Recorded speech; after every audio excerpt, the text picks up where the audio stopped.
Oh, Hi. happy Sunday to you. I know it's getting close to Christmas. Only a couple days away. I think we're about less than a week away. So thank you for spending the time here with us. Um, and I assume you're still because for people that don't know, you at least on social media, at least part of it, you're carnivore yogi. So for people that know you that way, so are you still doing the yoga stuff? Is that still part of what you do, or what's going on with that? Yeah, I have been teaching for over 12 years now. Everything I do is virtual. The pandemic, I was teaching like all around town, 10, 12 plus classes a week. And then the pandemic hit and um, all the studios pretty much shut down and gyms where I was teaching. So I am just teaching online right now, which I've had the opportunity to go back into studio, but I actually prefer to just be online. It's a lot easier.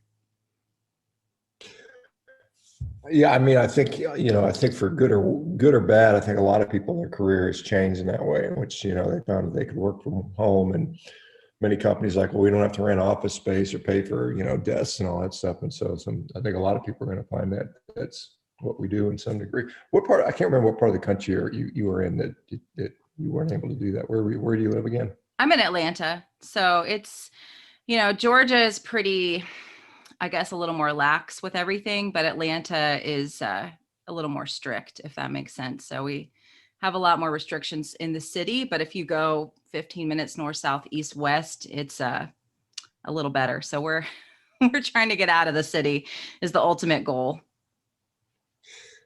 Yes, well, I'm actually going to be in that area I fly there Monday, no, wait, Tuesday morning. Tuesday morning, I fly out there. I'm going to go to Alpharetta, which is just outside. I understand there's a ring, like a loop Hmm. around, and if you're inside or outside, if you're inside, things are different. And if you're outside, it's like a different country, I hear. Yeah, we're in the middle of the loop, the inside the perimeter, which I thought was such a great thing for years because I thought we're close to everything. And then the pandemic hit and I'm like, get me the hell out of here. Everyone's crazy. Get me out of this loop. Yeah, well, good luck to you on that. Or hopefully the craziness. I'm hoping that the craziness will subside, but I don't know. And I think some people kind of bought into it and kind of like it, and so it's kind of That's, an interesting that's thing. I why I think. never went back to the studio to teach because that's kind of the culture inside the city in the studios. And I was like, I'm not down with this. So yeah, it's unfortunate, but maybe it'll change, hopefully. Well, I mean, I think we can't remember. We spoke. I think it's been about a year. I think since Hmm. maybe a little longer than that since we last spoke. What have you been up to since that time? Has anything evolved for you as far as the way you do things, what you're concerned about, or just whatever you want to share? I'd be happy to talk about that. Yeah, I mean, a lot has changed in 2021 for me. I started working with Dr. Hunt, who I know you had on earlier this year, Dr. Courtney Hunt. I started working with her in April, I think it was, because I gained a lot of weight in 2020 and I didn't go off of carnivore. I had gained about 20 pounds in 2020, and I know that a good part of that was the fact that, like I said earlier, I was teaching in studio and running around town and working in gyms. I got heavily discounted personal training. And so I was like real active. And then the pandemic hit and I was just at home and I was kind of keeping myself indoors a lot as well. And so I was really frustrated with the fact that I had gained about 20 pounds in 2020. And so I found Dr. Hunt. I started listening to her live streams and decided to take the plunge and just work with her. And so just working with her, I changed a lot of things in 2021 and I actually ended up losing 30 pounds. So I lost an extra 10 that I had gained. Um, Mostly stayed carnivore this year, honestly. I'm 100% carnivore right now. But I did play around with, she talked about it, I'm sure, in your meeting, doing a little bit of the refeeding. But the biggest thing that I've changed this year is really just a huge emphasis on light and getting sunrise every single morning and being outdoors as much as humanly possible. My vitamin D level was really low at the beginning of the year, it was only like a 33. And I was able to, with zero supplements, get it, up almost, well, over 100 by the end of the summer. And now it's about a 70, which I'm happy with. But yeah, I've changed a few things this year for sure.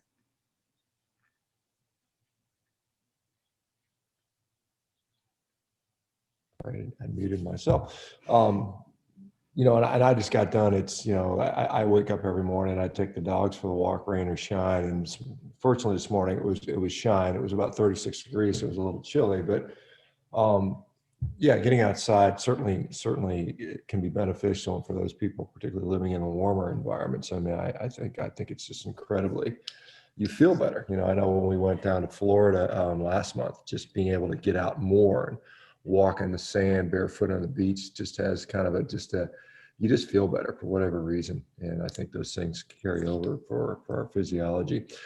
So, I mean, and this is an important concept. I mean, a lot of people, within low carb communities, ketogenic communities, someone in the carnivore community, they kind of discount the fact that the calories have a role here. Mm-hmm. And I've never sort of subscribed to that. I think they do. I think they clearly do.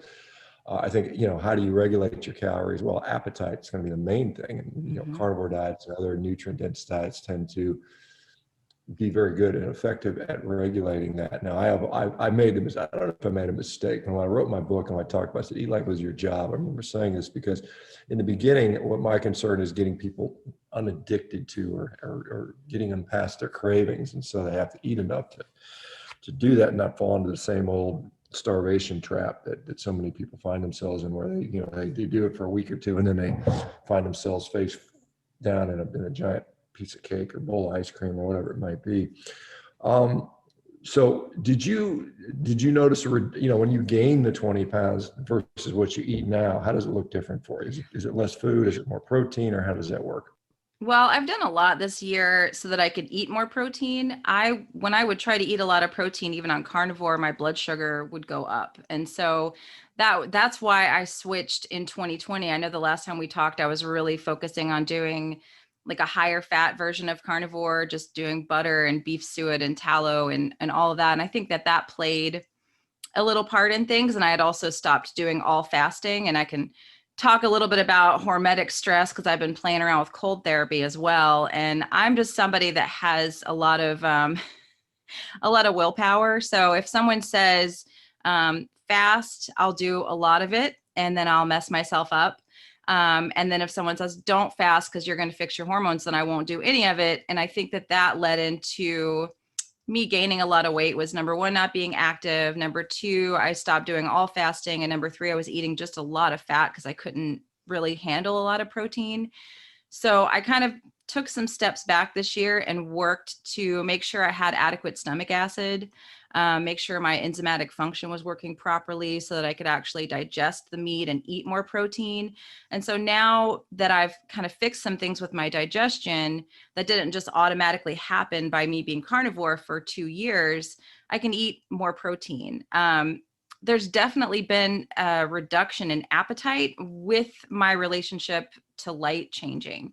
I've just finished a certification with Quantum Health TV, which is, it's a lot of Jack Cruse's teachings. And I've gotten a lot into his stuff this year and interviewed him on my channel as well. But he has a thing called the leptin reset. And so I think that my hunger signals got completely whacked out from, number one, stopping a lot of the exercise. Number two, just being indoors and having, being on my screen, being with my phone all day. I think my appetite got screwed up. And that's the one thing I've noticed this year since really shifting all of that and really making more of a focus on light and outdoor time and just being strategic with those things. My appetite has gone down. So, I mean, if you want to lose weight, you definitely have to eat less. But when I was trying to cut my calories, eat less in 2020, it was just off. I just couldn't do it. Like I no matter what, I was just like, I'm just hungry. I have to eat. And so shifting all this other stuff, that the quantum stuff, was really the key for me in being able to eat less and it not feel like someone was like pulling my toenails out, if that makes any sense.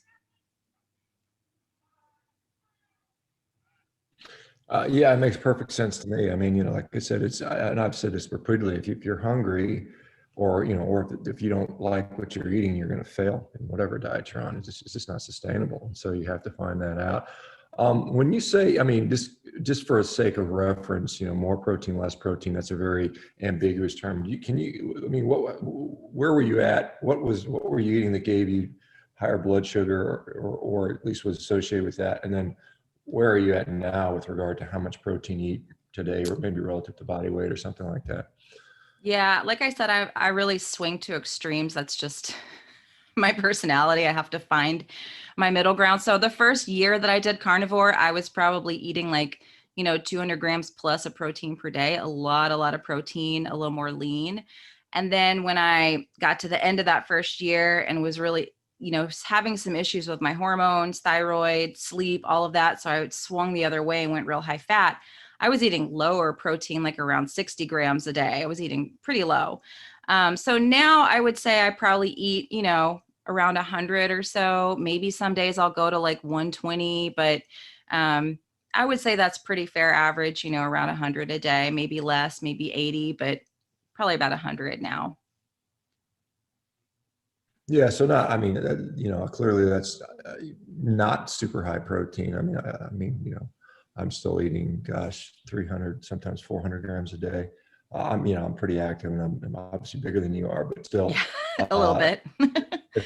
that's still, not, no one would consider that high protein, I don't think. I mean, it might be, relative to the RDA, which would be maybe even a little less depending on how heavy you are, but that's, that's probably reasonable. Now, how do you break that up? Are you finding that meal timing makes a difference? Are you in sync with circadian biology when you eat? Is that how you do that? I do. That's another new thing for me that I used to always wait until, noon or 1 o'clock to eat every single day.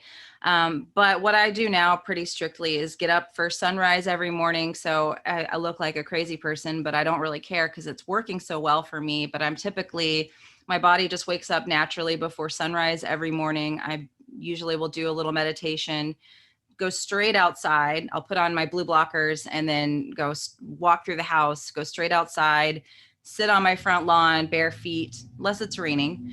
And I'll sit out there, let the sun start to come up. And then I'll go inside and I make a breakfast casserole with just sausage, eggs, cheese. It's delicious, and a little heavy cream. I bake a big one every week, and me and my family just eat it for breakfast every day.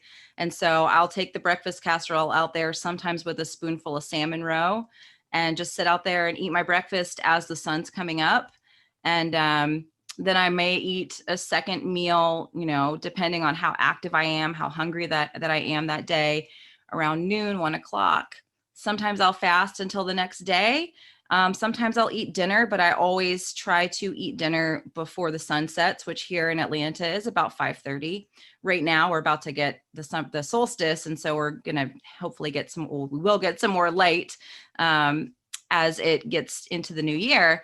But that's basically what I've been doing, just really timing my meals with the sun. I just don't eat after sunset, and I don't really eat before sunrise. I try to eat with sunrise. There's an odd day here and there where I wake up and I'm like, I'm not really hungry today. I do kind of time it with my cycle, with my hormones. If I'm going to skip breakfast, I will do that usually in the first 10 days of my cycle. I won't do it in the second half. So I've gotten really dialed in with meal timing. I do it with light, and I also kind of pay attention to my hormones. I try not to stress myself out in that latter half of the cycle as well. Yeah, I mean, I think I have a very similar routine as far as eating early in the morning and not late at night, and occasionally I do, but usually I don't. And I mean, obviously I don't have a cycle to deal with, fortunately, but yeah, I mean, it's similar sort of pattern with what I do. And again, you mentioned, bare feet in the grass. A lot of people are talking about, grounding. Do you find that's made a difference for you? Oh, definitely. I mean, I know you guys had Carrie B on last week, and she was one of the teachers in the course that I just did, the coaching course I just did. I love her work. She's been on my podcast. And so I've really been diving into a lot of the research around grounding. I have special grounding shoes. Like when we get off of this, I'm going to go hiking with my family. There's a lot of cool little places around the city to hike. And so I'll wear my grounding shoes, and I'm a big believer in it definitely helps to lower blood pressure, inflammation. You just feel calmer. And, sunrise and sunset, those are my 2 times a day that I'm out in the yard barefoot, because the magnetism of the earth is greater during those times. And so I do make it a point to have bare feet on the ground at least those 2 times a day. But I definitely feel a huge difference in how I feel. It's like it's great for your parasympathetic nervous system. So and it's free, it doesn't require anything at all. I love doing it. Yeah, I see Lisa in there talking about she has some grounding shoes from Harmony 783. Yep, Harmony Wow. 783. Those are the ones that I have. They just gave me a discount code. I can't remember what it is, but yeah, those are great. I love them. Interesting. Okay. And then yoga. I mean, are you still? I mean, I assume you're still doing. Is that your main sort of exercise outlet, or is that what? I don't even know if you do it for exercise. What's going on with the yoga stuff? I just teach a virtual class on Saturdays. It's like I said earlier, I have been really kind of feeling alienated from the yoga community here, because everybody really thinks drastically different than I do. It's not just about vegan versus meat anymore. It's more of just the whole view of the world right now. I just have kind of separated myself a bit from the yoga community, which is sad. And I do teach yoga. I have a group of students that have followed me, that have kept up with me, but it's more for relaxation at this point than it is for exercise. For exercise, I do high intensity interval training about 3 days a week. I have weights in my basement ranging from 5 pounds up to 50 pounds, dumbbells. I have kettlebells. I've got a bench. And typically I'll just drag everything outdoors and just do, 30 minutes high intensity. I do a lot of hiking, again, walking, and but yoga, I don't really use it so much for the purposes of exercise anymore. I did that for a while, and I just don't know that at 42 I should be doing a lot of that stuff that I was doing. I mean, I can do a lot of it still, but when I want to work out, I'm going to pick up some weights. That's what I feel is best for me. Yeah, and I know I've sort of at the risk of making a lot of people that do yoga mad. I just find it, I mean, again, depending what your goal is. I mean, if my goal is to get stronger, there's far more effective things you can do with an hour of time, in my view, and it has to do usually with some heavy metal objects, But that's something that and I've done yoga a few times. I just didn't really like it, quite honestly. I'm doing kind of what some people call murder yoga right now, which is jujitsu. And so I'm having a blast with that. But you do get in some funky positions. I mean, sometimes you just kind of rolling around, you end up with your legs over your head and twisted around. Just kind of like thinking that this is a different thing for me, and maybe yoga would have been helpful at that. And I know some of the people do that. Do you find that, like I said, since you've changed, I guess, the style of exercise, did it change anything else for you? I mean, as far as how you feel, or are your nutritional demands or anything like that? I definitely, since adding in more weight training, need more protein. I definitely will say that. And I can, like I said, I can handle it better. I can eat more protein. Even with like 120 grams of protein, I would see my blood sugar go up. I guess some of that, I think, depends on your gut bacteria, which I've worked on that as well. But yeah, even with that amount, I was seeing blood sugar go up and not feel well and bad sleep. But when I make sure I get my weights in, I'm good. I can eat more. And I find that I need to eat 3 meals usually the days that I'm doing the weights, for sure. You said, it's kind of interesting, and I see a lot of people where this is occurring, where they're their belief system, what they value is markedly different than some other people, and it's like you said, it's not just what you eat, it's what you think in many cases. Have you found, I mean, maybe early on, and I've had my share of this, where the detractors that don't like the fact that you're promoting meat or you're promoting other things they disagree with. Has that gotten better or worse for you, or is that kind of something where you just kind of gotten away from having to deal with that stuff? I have a lot of controls on my Instagram where there's like a lot of words you can't say. if you comment them, it'll just delete your comment off, because I started, seeing that vegans and people who just disagreed with me would all really say a lot of the same stuff. I'm sure you see it on your page as well. They just really say the same thing. And so once I put those controls up, and they're on my YouTube channel also, I don't really get the same kind of craziness, hatred that I used to get when I first started out. So it's not that much of a big deal. I have had some friends of mine that have found my page, because I don't, like most people in my real life, have no idea that the Carnivore Yogi Instagram, podcast, anything even exists. And I like to keep it that way. I just kind of would rather, if they find it, cool. If not, that's fine. I don't care. But I have had some friends find it and then just really have a ton of questions for me. And I've had a few friends find it, and then like later on, I see they've like unfriended me on Facebook. And so, I mean, it's definitely been interesting to see how people react. Yeah, I didn't. Those little code words that you can exclude people. I don't know that I know how to do that. I don't know that I care to do that, quite honestly. It's kind of funny because some of that just makes me laugh. It's also a sense of source of humor. I've got pretty thick skin. I don't really care what the folks say. But yeah, I mean, it can be frustrating. I mean, some people actually just go after, and they become very, very aggressive for some reason. Some of these quote unquote compassionate people are want to compassion you to death, I think, or try to do that. Yeah, you can't even say the word namaste on my page anymore, because there was never a kind thing that it's so ironic, because namaste is, supposed to be like a kind greeting. But anytime someone would say namaste in my comments, there was usually like a bunch of hatred and then namaste at the end, kind of like sarcastic. And so that's one of the words that is banned from my page, which is really ironic. Yeah, that is funny. I mean, I remember I used to live on Namaste Street. It was kind of funny that that's a word that, and you see that, people are trying to virtue signal that they're good, nice people, but they're spewing all their hatred towards you. And someone driving a Prius with a coexist sticker on the back.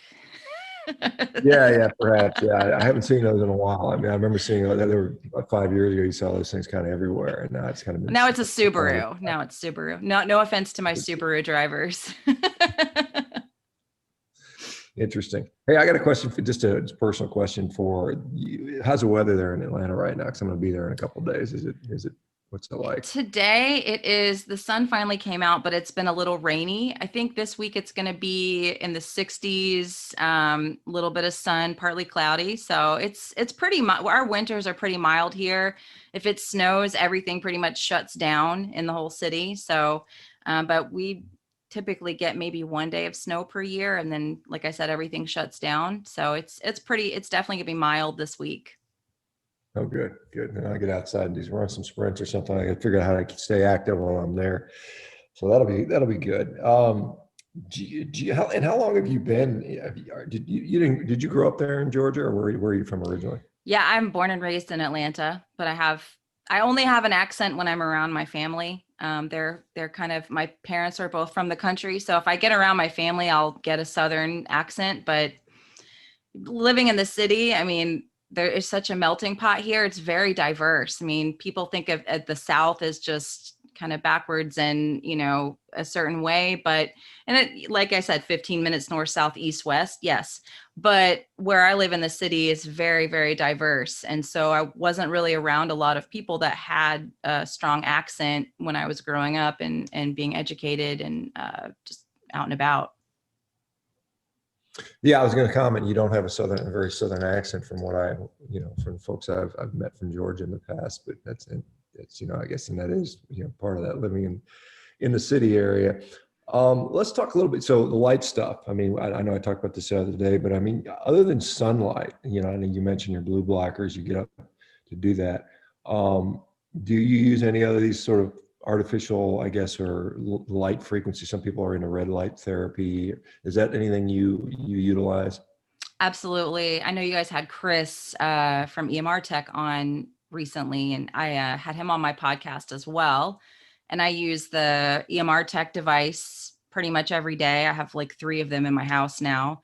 And then I have a Spare D vitamin D lamp because I'm trying to keep my vitamin D levels up in the winter without using supplements. Just an experiment I'm trying this year because they were so low last year. And so typically I will, get the sunrise and then get a little UVA rays because you want it kind of helps your cortisol rise in the proper way. It can preconditions your skin so that you can absorb more vitamin D, and so you're less likely to burn. And so I'll get up, see sunrise, get some UVA, and then I try to do the Spare D lamp the days that I do it between 10 and 2, because that's really the time of day when you would get that UVB, when you're getting the vitamin D rays. And I'll usually use the red light in conjunction with the Spare D. And if I'm not using the Spare D, I'll just do the red light for 20 minutes a day. And I definitely see that it keeps me calm, keeps inflammation down. And it just is really relaxing. I love my red light. I've got one. It's, I guess, a company called Juve. I've had one for a while now, and so I use that periodically, and I find it helps me with sleep. I've noticed that. It seems like I sleep better when I do that for whatever reason. Maybe it's that I'm intending to get some sleep, and I'm trying to be intentional about it. But it does seem to be beneficial in that regard. You mentioned cold therapy, and this is something that I've done. I was doing that many years ago, 3, 4, 5 years ago. I was jumping in ice baths and doing that. And I still do that from time to time, although it's more cold showers than anything. Women generally, that's been my experience. Most women are not interested. They'll sit in the sauna, but they're like, I ain't getting an ice bath. And so I've seen like Dr. Rimka, who's also in Atlanta, started to do she's that. a friend of mine. She lives a few miles from here. Yeah. Okay. Yeah. And so, I see some folks that are some more women that are starting to do it. How's that been going for you? Is that something that you find benefit to? I love it. I have to be careful though. So, again, it's kind of inspired by Dr. Jack Cruz and Dr. Rimka. Like I said, she's a good friend of mine, lives a few miles away from here. So she really inspired me to start this year. And so I started at the beginning of October, really prepping myself. So I would grab like a bowl of ice water, try to get it to about 50 degrees and just dunk my face in it. So that's how I started beginning of October. So just kind of prepping myself, did that for a couple weeks. I have a cool fat burner vest, which is like basically packing your whole torso in ice. So that was step 2. Did that for a couple weeks. I got to a place where I could easily tolerate having my whole torso packed in ice for about an hour. And then I bought a little tub on Amazon for like $59. I have a filter that I put over my hose. And so I run the water into the tub, and then I will just go to, the grocery store, buy tons of ice, put some food grade hydrogen peroxide in the tub. And then I started with the water at about 55 degrees. And now I've gotten it so that I can get in there at 40 degrees. And I stay in there anywhere from 5 to 15 minutes, just depending on the day. I did see that I did. So like I said, I will do it. If I think it's working, it's doing great. I'll do it. And so I did it pretty much every single day in the month of November. And it was going awesome until I kind of hit a wall. And I use my cycle as like a measurement tool. If this thing gets off, then something has happened. And so my cycle was 5 days late. I think because I did cold therapy every day, I put my hormones into too much of a stress state. And then my appetite, like I was eating so much food and it was just like a furnace just blowing through my body. And then it just got to a point where my appetite was crazy. And so now I've backed it off to just like 3 days a week. Because the sleep is insane. I mean, I can get up to 3 hours of deep sleep at night, which is like on my Oura ring. 0 wake ups, so much energy. My body's burning off stuff like a furnace, inflammation's down. I mean, it's amazing, but it's not, I think women, we do have to be careful to not do it, all the time. So yeah, I learned my lesson. More is not necessarily better for women. I think men could probably get away with doing it every single day, but for women, we do need to be a little more careful with things like that. So, but I'm obsessed with cold therapy right now. I love it. Yeah, one of the things I noticed, and I remember I did this with my daughters. We jumped in, put our little bathing suits on, and jumped in the tub, and I had a big oversized tub, which I need because I don't fit in a normal bathtub. Believe it or not.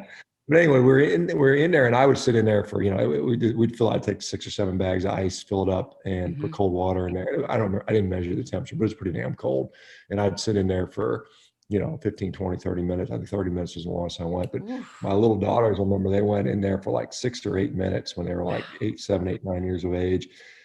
And I remember a profound sense of euphoria. We were kind of shivering, but we were laughing. It was just a weird kind of experience that you had this mood elevation that occurred, even though, and then, I got to where I got to cold enough where I was shivering. And then of course your metabolic rate is through the roof when you're shivering. I mean, every muscle in your body is contracting rapidly. That's what shivering is. And so, I mean, and I've seen studies on that where, you see you're burning like, 3 or 4 times the rate of calories that you normally would, while you're recovering from this cold. And so, um, do you find a mood enhancement with this? Like I noticed, is that something that you see? Oh yeah. I think that's what was so addicting to me. It was just like when you get out, I mean, I would stand, and we get cold days here too. So we've had mornings in the 30s. I try to do it in the morning, just because it raises your body temperature so much. And ideally you want your body temperature high in the, first half of your day, not the end of your day. Um, but yeah, I mean, I would stand out there in my bathing suit, 30 degrees, and just shiver, and I would just laugh hysterically. I mean, it was crazy. I mean, I love doing it. It's such a mood booster. You have so much energy. It boosts your dopamine big time too. So it checks all the boxes as far as mood enhancement goes. And I've been, I think I talked about this when I was on about a year ago. I was put on antidepressants, anti-anxiety, sleep meds from a young age. And so part of the magic of carnivore for me is that I have not had to go back on those drugs. I've been off of all pharmaceuticals for about 7 years or so now. I see Brett clapping his hands because Brett's been on my channel. We've talked about this before, but I mean, between the sun and the cold therapy and carnivore, I mean, it's pretty awesome how I just really don't struggle with things like anxiety and depression the way that I did for most of my life. It's really astounding that we can use these natural modalities and not have to depend on pharmaceuticals. I think that's the goal for a lot of us. Yeah, I mean, and that is a big important point. I think we're seeing more and more how, actually predatory the pharmaceutical industry is. And, I mean, many of us, the expectation is, you got a problem, take a pill. That's what we've been trained to do for a couple generations, quite honestly. And that's really not what we should be doing. And the fact that we're collecting these anecdotes of people coming off meds, and we're putting up there and showing that, you can get off your medications. And then many times, as medications have side effects. Often they're very expensive, and, they're not serving you as well as other things could be. So that's good to see. One thing you mentioned, and I've got I haven't heard this before, but you can clarify this. You said that it's better to be um, um, warm and generating heat in the early part of the day and not in the latter half of the day. Is that basically for sleep purposes, or why is that? Yeah, I mean, when we sleep, our body temperature is supposed to drop in order for us to recover. And that's just another thing I learned in the quantum health coaching certification course I just did is really, and some people can do cold therapy at the end of the day and they'll find that they sleep well. Personally, I find that if I did the cold therapy at the end of the day, I would have disrupted sleep. I could fall asleep. I mean, I just like fall asleep like that, but I would end up waking up a lot in the night. And then on my Aura ring, it would say that my body temperature was elevated. And so at night, yeah, you want your body temperature to drop. So I try to if I'm going to do cold therapy, I try to do it in the morning. If I do a really intense workout, again, I try to do that before noon, because solar noon, is 12, 1 o'clock. And that's really when you want to see your body temperature kind of peak and then start to go down. That's why I also love not eating a lot late in the day, because that also raises your body temperature. And so I find my sleep is better, my recovery is better if I kind of follow those natural cycles. Do you do any contrast stuff? I know a lot of people like to mix, sauna with cold therapy. They'll spend 20 minutes in sauna, jump in a cold tub for a minute or two, and then back in the sauna. Is that something you play with? Or I don't know if you have access to sauna. Yeah, I don't have a sauna. I'm saving up for one. I really want to get a clear light sauna, but there's a sauna in town I can drive to, but it's, if I do the sauna, I will jump into a cold shower. They have showers there at the place where I can, rent a sauna for a little bit, but I don't have one here at the house. If I did, I absolutely think that that's a great modality to use. Yeah, we've got a sauna that we're going to install here in probably a month or so. There's a guy, some of you guys know Mike Mutzel. He goes by Oh yeah. Metabolic Mike. He's invited me down to his place. Since I live not far from him now, to go jump in his sauna and jump in a cold thing. So that'll Yeah, be fun he's to do got that probably. the Mac cold plunge. That's the one I want. I'm interviewing the owner, Adrian, in a couple weeks. She does a lot of Okay. cold therapy stuff for women. So yeah, he's got the Forge. I'm jealous. I want that thing. Interesting. Yeah, I haven't looked into that. I've like I said, I know I'm probably the only one in my house that would use it. I know my better half's got no way in hell she's jumping in a cold. It's like most, and I think a lot of the women in here are probably the same way. Like, hey, no, I'm not jumping in an ice bath. But it is something. It's kind of, and I think this is something, irrespective of all the health benefits that it may provide, I find that it's just tough to do. I mean, it's painful. And when you are able to do that, I think it makes you, kind of a tougher person to where you can handle other stress, because this is real fight or flight. So it's just I kind of, like I said, when I'm doing jujitsu and I got a guy trying to strangle me, that's real physiologic stress. I mean, I'm literally fighting for my life. I mean, the goal obviously not going to kill you in practice, but there's something powerful about that, having those big stresses. And I think that's part of the human experience. And we've become sort of too comfortable, Yeah. too sort of bubble wrapped, with, I mean, here I'm sitting in my climate controlled house when it's 36 degrees out, where, 300 years ago, my house wasn't going to be so climate controlled. It'd probably be still pretty cold inside, or at least, that wouldn't be as well insulated. So, interesting. What other stuff do you do that you're utilizing to improve health or mind? I know a lot of people talk about mindset. You mentioned meditation. I've never been a meditator. I guess I just haven't had the patience for it. I feel like exercise to me is almost a meditation. But how does that work for you? Yeah, it's funny. I was like a yoga teacher for many years that wanted to meditate, but didn't meditate because every time I would try to meditate, I felt like I was pretty much stapling my face to a wall to sit and like empty the mind. It's just like, this sucks. I don't want to do this. But it's something that I really wanted to do because there's so many amazing benefits to the brain for meditation. It thickens,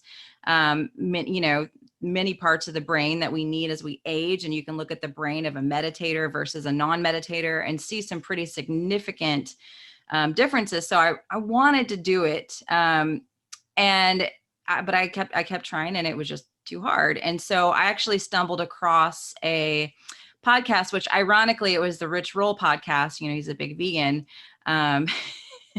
in 2017 with a guy named Light Watkins. And I just really was attracted to what a lot of Light was saying. And he had a book out called Bliss More. And it's called How to Succeed at Meditation Without Actually Trying. And I was like, all right, I'm going to just try this out. It gives a technique in the book, very, very simple technique. And I said, you know what, let me just try this out. And so I did the technique in the book and it was so easy. It was effortless. And I just felt more relaxed from that 10-minute meditation that he kind of taught me how to do in the book than I had in all the years that I had been doing yoga, and that's why people do yoga, is they want that relaxation. they want the benefits for the brain. That's really where the magic is. And so when I discovered that technique, I was like, okay, this is amazing. And so I ended up studying with one of Light's students here in Atlanta. She teaches the technique, like a little more advanced version of the technique. And then Light ended up coming through Atlanta, and I've taken a course from him. My husband actually got taught directly from Light, and he's coming back through Atlanta in January. But if anyone wants to start meditating, I highly recommend Light's book. It's called Bliss More, How to Succeed at Meditation Without Actually Trying. And just give it a shot, because like I said, I hated sitting still, trying to clear my mind, doing all the stuff they say to do when you meditate. And I just used the technique in the book, and I have meditated every single day since I got the book in 2017. Here we are, 2021. I have not missed a single day. I've been to Bali, across the world, to do like an advanced retreat of this type of meditation. So I'm a huge believer in meditation, and it's different than yoga. It's not the same thing. It's a completely different practice. It does different things for you. And I think it's saved my life in a lot of ways, of just how to calm, like with the cold therapy. I mean, I can sit in that ice bath, and it's hard. I mean, it takes mental toughness. It takes strength. It doesn't feel good. It doesn't get easier. I mean, it gets easier, but it's still hard. But I think that my meditation practice helps me to know, like, this is really temporary. We can breathe through this, and you're going to be stronger when you come out on the other end. So I'm definitely a big believer in meditation, but you have to, I feel like having a technique and direction with it is really where a lot of people are missing the boat. So that helps tremendously. Is there like a, I mean, obviously there's people like, and I have literally almost no experience with meditation. I think I've tried it like a few times and didn't really stick for me. But I mean, is there a point where, you can get to where you're very efficient at it, where you can just, like, maybe it takes you a longer time to get into whatever state you're trying to achieve initially, and then you can get to where, hey, I can meditate for 3 or 5 minutes and do whatever, or is there just like it has to be for a certain period of time to be effective? Yeah, I mean, the way that I do it is 20 minutes at a time. That's the way. It's similar. It's not transcendental, but it's very similar to transcendental meditation. So it's 20 minutes twice a day. You sit comfortably, like you're sitting down to watch TV. Get your body comfortable, so there's no sitting in lotus position on a freaking rock in the middle of the woods or whatever. You're gonna sit and and watch Netflix, and get yourself comfortable. And it's something that is just super relaxing. And my Aura Ring always tells me that I've taken a nap whenever I do the meditation. It's like, oh, you got, 15 minutes of sleep. I'm like, no, I was totally wide awake the whole time. But it's something that I don't have to force myself and say, dang it, I have to take this time to do it. It's like, I want to take the time to do it. That's how much I enjoy it at this point. So yeah, I don't try to do it for just 3 or 4 minutes. I do it, I try to do 20 minutes twice a day, and that it's really helpful. Yeah, and I think Becky's in here asking about, just optimal day for you. No, I mean, like I said, I get some of these, folks that are ice baths and red light therapy and meditation and exercise and yoga. And to me, I'm like, that's got to consume a lot of time, and you don't have time for the rest of your life if you're always meditating and red light therapy. But what would you consider a typical day to be, or an I guess if you had an optimal day? I don't know that most days for me are optimal.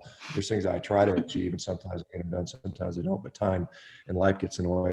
But if you had unlimited time, and maybe you do, I don't know. I mean, probably you don't if you got a family, but what's a typical day or a day you'd like to have happen look like? I really love, I mean, like I said, I wake up typically before the sunrise, which right now is around 7:30.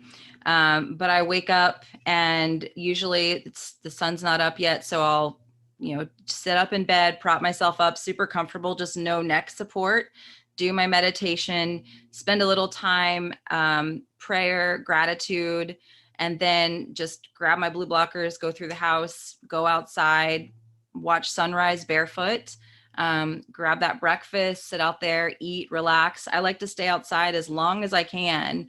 I love to be out there when it's switching from sunrise to UVA rays. And I like to, I mean, as much time as I can spend outside before 11 a.m., I feel like it's putting money in the bank. And so if I could go for a walk or go hiking during that time, that would also be ideal. Then a work day, I usually am podcasting or, working with clients during the day. I do it here in the office. I keep my window open. I have Iris software running on my computer to protect my eyes. If I don't have that, I'll have my yellow day lens blue blockers on. I have a grounding mat here on the floor. In the morning also, if I can do a workout, that's good. Cold therapy in the morning is good.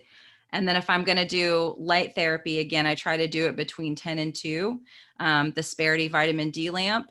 And then if I'm going to do red light, you can just do that anytime as long as the sun's up. So yeah. And then I would eat like a second meal and get more work done. And then I usually every night I take my daughter and we walk during sunset. So we're walking outside during sunset and eat dinner before the sunset. So pretty simple. And then for bedtime at night, I keep my house kind of looks a little crazy. We have red light devices to keep the house lit at night. We don't do a lot of TV. I read a lot of books with my daughter. So right now we're reading, we found some more Harry Potter books. I didn't know that they even existed because we ran through the whole series. So we're reading some other Harry Potter books. And then I like to be in bed, no electronics, after 8 p.m. I like to be in bed by 8:30, 9 o'clock and sleeping. And I wear my red lens blue blockers after 7 p.m. So yeah, I just try to respect the circadian rhythms and not stress myself out as much as I can. What about, I mean, you mentioned, your husband does he do any of this stuff, or is he just kind of like just do his own thing and say, you go girl, and He thinks what I'm does he do? batshit crazy. To be quite honest with you, he still thinks I'm completely insane. But he has seen me lose 30 pounds this year, and I'm rocking a bikini on the deck, doing my cold therapy. So he likes that. He's like, my wife looks pretty damn good. And a lot of women my age, 42, are letting themselves go, not keeping up with their appearance. And he's pretty happy with how I look. And so if I want to walk around with my blue blockers on and keep the house looking like, the red light district and at night, like, he's like, fine, just do what you got to do, but I'm not doing it. Is he generally a pretty healthy guy, or is he? Yeah, he's like 6'4", jogs every day. He's in real good shape. He lifts weights. Yeah, I feel like he got a little bit better genetics than I did. I think I was probably, after talking with Dr. Anthony J, I think I inherited some damaged mitochondria. I think I've had to just work really hard my whole life to be optimal. He hasn't had that. I mean, he's an athlete, went to Georgia Tech, smart guy. And so he hasn't had to do all the crazy stuff that I do, to stay optimal. But yeah, so yeah. What just aspirationally, either with career or what you want to do, or or goals with it, like you said, you want to get this certain cold plunge thing that Mike Muscle has, but what's next that you'd like to be able to pursue or do, in the coming year? I mean, 2022, what do you got on this? What do you got on the plan? I really want to raise more awareness about circadian biology and help people dial in routines where I see that they're really struggling. I've coached a lot of women, especially, that have tried to do carnivore, keto, a lot of things really strictly, and they can't seem to lose weight no matter what. They're still struggling with, maybe it's depression or anxiety. And so what I really would love to do is, teach more people about circadian biology, and how to implement these things into your life in a simple way. I know I went through my whole day and it sounded maybe like a lot, but there's little ways that you can implement a lot of these strategies into your day. It's quantum. It's something that's small. It makes a huge difference. So I want to do that. And then my podcast, I started it this year. And it's got almost 100,000 downloads. So I feel like it's doing okay. It's small following, but it's getting there. So I want to keep growing that, and just stay in this type of wavelength and vibe of just healing naturally without drugs, and helping people to do that. Yeah, I don't think there could be enough people that do this sort of stuff. I mean, I think there's so many, if you look at like our community, and what you do and some of the people you're with, it's still a tiny, tiny fraction of what's out there. And we do need to grow this. And it's one of the things we're trying to do this at Revero. And I know there's other people that are trying to do that as well. And I think we need to. I think it's just good for the world and society. Well, with that in mind, we're just about out of time. What I want to do is, just if you can just provide us with where people can find out more about the stuff you're talking about, social media, podcast, all those types of things. Yeah, you could find me on Instagram. It's just carnivore.yogi. And then if you search on YouTube, Carnivore Yogi, my channel will come up. And my podcast is called the Carnivore Yogi Podcast, and it's on Apple and Spotify and where all the podcasts are. And I just announced this morning I'm going to do a class in January, just a Zoom class, all about how to build your perfect quantum day, how to troubleshoot if you work in an office or have a family, and just how to implement some of these quantum strategies into your life. If you're stuck with your weight loss, if you're having, messed up hunger signals, you just can't seem to get things under control, that'll be January the 9th that I'm doing that. So yeah, thank you for letting me come on and talk. It's been awesome. Yeah, no, anytime, sir. This is interesting. It's always good to see how people are doing, a couple of years in, to see how, sustainable and things. And I like to see people figuring it out, because, clearly, I believe diet is incredibly important, but it's not the only thing. And there's things, like I said, I think strength training is incredibly important. And again, sleep and light and all these other things do have a role in there. And so it's something where we're continuously progressing to get better. I mean, I know, like I said, I don't know, I don't have all the answers yet. But I want to continue to learn and continue to encourage people to do the same. All right. Well, thanks, guys. Happy Sunday, everybody. I will be back again, of course, tomorrow. And you guys have a great day. Thanks, Sarah. And enjoy your time. And I'm looking forward to being in your neck of the woods in a couple of days. So anyway.